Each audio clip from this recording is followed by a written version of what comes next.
20 pesos per kilong bigas na plataporma ni PBBM ipinatupad na sa Cebu.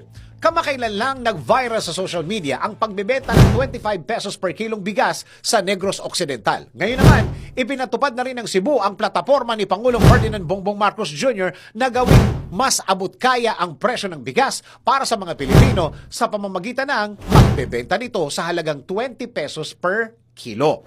Paano nga ba naging posible ang 20 pesos per kilong presyo ng bigas? Tara, suriin natin yan. Maituturing na Cebu ang kauna-unahang lalawigan na nagpatupad sa campaign promise ni Pangulong Marcos na gawing 20 pesos per kilo ang local rice. Ayon kay Governor Gwen Garcia, naglaan ng provincial government ng 100 million pesos budget para makabili ng bigas mula sa National Food Authority o NFA na siya namang ibebenta sa mababang halaga. Matatanda ang inatasan ni Pangulong Marcos ang NFA